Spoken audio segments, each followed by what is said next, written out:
السلام علیکم ورحمۃ اللہ۔ سنڈے کمنٹ باکس میں آپ کا خیر مقدم ہے۔ سب سے پہلا سوال ہے کہ ہماری ایک پڑوسن کہہ رہی تھیں کہ عصر کے بعد مغرب کی اذان تک پانی نہیں پینا چاہیے۔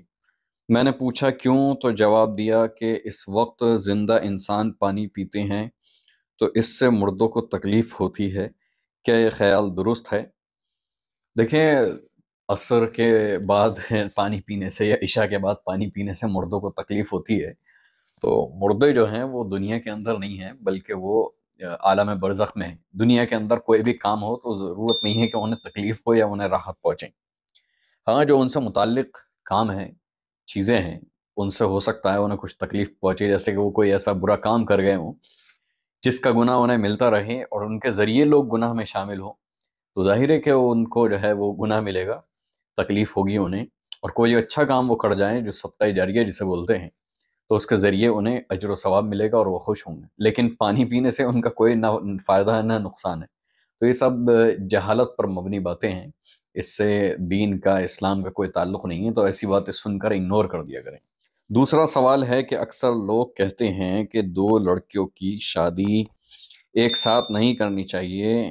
ان کا ماننا ہے کہ ایک لڑکی خوش رہتی ہے اور ایک کو پریشانی کا سامنا کرنا پڑتا ہے۔ اسلام میں اس کا کیا حکم ہے؟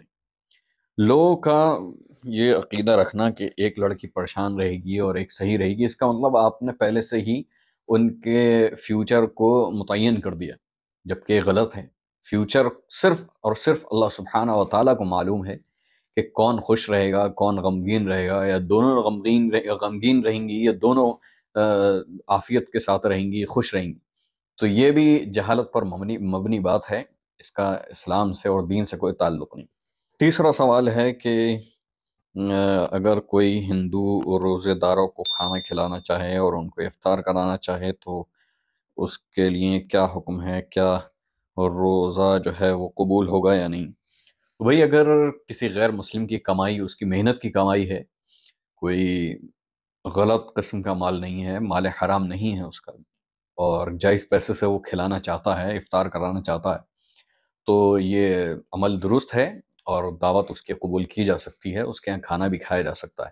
ہاں، اس کا تھوڑا تصدیق کر لیں جانے سے پہلے کہ بھائی اس کا پیسہ کوئی ایسا تو نہیں ہے کہ وہ سود وغیرہ کا کاروبار کرتا ہو اور اس پیسے سے آپ کچھ کھلا دیں۔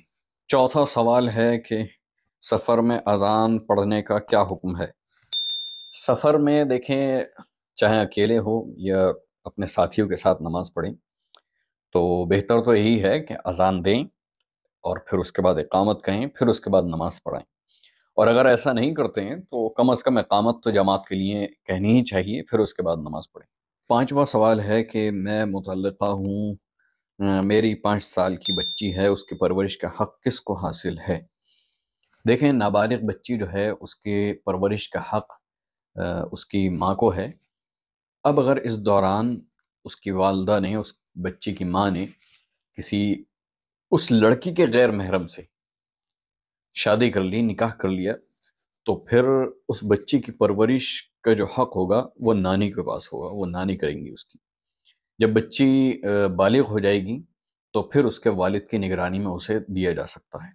تو یہ تھے آج کے ہمارے سوالات جن کے جوابات ہم نے دیے۔ دیکھیں، ہماری ایک سنڈے کمنٹ باکس سیریز ہے جس کے اندر جو یوٹیوب پر، فیس بک پہ، انسٹاگرام پہ، واٹس ایپ پہ جو بھی سوالات ہمارے پاس آتے ہیں، ہم اس کے جواب ویڈیو کی شکل میں بنا کر اور چینل پہ اپلوڈ کر دیتے ہیں۔ تو اگر آپ کے پاس بھی کوئی ایسا سوال ہے تو ہمیں کمنٹ میں لکھ سکتے ہیں، ہم آپ کو اس کا جواب سنڈے میں دے دیں گے۔ اگر آپ نے ہمارے چینل کو ابھی تک سبسکرائب نہیں کیا تو سبسکرائب کر لیں، ویڈیو کو لائک کریں اور شیئر کریں، اور اللہ سبحانہ و تعالیٰ سے دعا کریں کہ جو حالات اس وقت ملک کے ہیں، اللہ تعالیٰ اس میں مسلمانوں کے لیے خیر اور عافیت کے فیصلے فرمائیں۔ وآخر دعوانا الحمد للہ رب العالمین، والسلام علیکم ورحمۃ اللہ وبرکاتہ۔